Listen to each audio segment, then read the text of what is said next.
कभी अगर बनना हो तो बाज बनना, लेकिन कभी तोता मत बनना। तोता बोलता तो बहुत है लेकिन ज़्यादा ऊंचाई तक उड़ नहीं सकता। बाज बोलता बहुत कम है लेकिन सबसे ऊंचाई पर उड़ता है और बाकी पक्षियों का राजा होता है एक बाज। अगर आपको भी बाज की तरह ऊंची उड़ान भरना है, जिंदगी में सफल होना है, आज मैं आपको 5 ऐसे पॉइंट्स बताऊंगा जो कि हर एक इंसान को बाज से सीखना चाहिए और लाइफ की बहुत बड़ी लर्निंग है इन 5 पॉइंट्स में। पहला पॉइंट्स है, बाज की तरह अकेला चलना सीखो। बाज अकेले उड़ता है और बाकी पक्षियों के मुकाबले सबसे ऊंचाई पर उड़ता है। बाज अकेला उड़ेगा लेकिन कभी भी चिड़िया और छोटे पक्षियों के साथ नहीं उड़ेगा।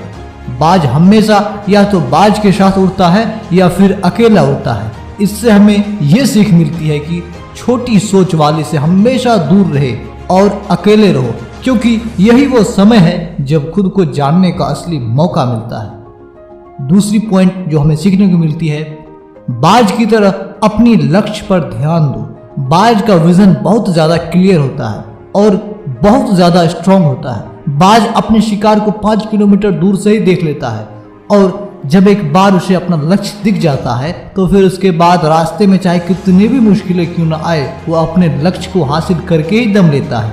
इससे भी एक बहुत बड़ी सीख मिलती है, अपना विजन क्लियर रखो और उसे हासिल करने में फिर चाहे कितनी भी मुश्किलें क्यों न आए, पीछे मत हटो उस बाज की तरह। तीसरा पॉइंट है, बाज कभी भी मरी हुई चीजें नहीं खाता है। बाज कभी भी मरे हुए जानवरों को नहीं खाता, वो हमेशा जिंदा शिकार करता है।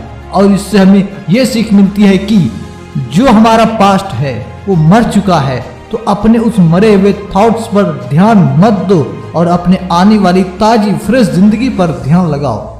अपने पास्ट की पुरानी यादें जो तुम्हें तंग करती है, उन्हें वहीं रहने दो जहां उसकी जगह है। पास्ट में तुम्हारे साथ कितना भी बुरा क्यों ना हुआ हो, वह सब यादें और थॉट्स मर चुके हैं और उस बाज की तरह बनो जो कभी भी मरी हुई चीजों को नहीं खाता। चौथा पॉइंट है, मुश्किल समय में डरो नहीं। जब आंधी तूफान आती है तो बाज बहुत ज्यादा एक्साइटेड हो जाता है। जब बारिश होती है तो सारे पक्षी छिपकर बैठ जाते हैं, लेकिन बाज को बहुत मजा आता है। जब तेज हवाएं चलती है तो बाज उन हवाओं के सहारे तेजी से ऊपर की ओर उठता है और ऊपर उड़ते उड़ते इतना ऊपर उड़ जाता है कि बादलों से भी ऊपर पहुंच जाता है। और इससे भी एक बहुत बड़ी सीख मिलती है कि मुसीबत में भी मजा ढूंढो। और नेपोलियन हिल ने भी एक बार कहा था कि हर बड़ी चुनौती अपने साथ में एक बहुत बड़ा अवसर लेकर आती है।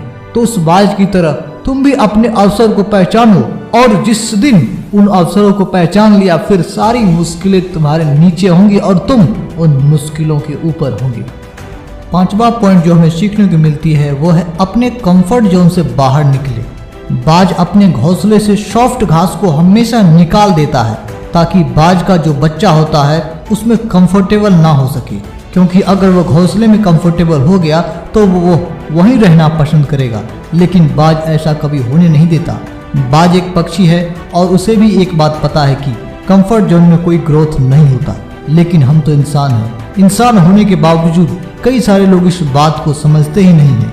आप जितना कंफर्ट जोन में रहेंगे, आपकी लाइफ आने वाली टाइम में उतनी ही अनकंफर्टेबल हो जाएगी।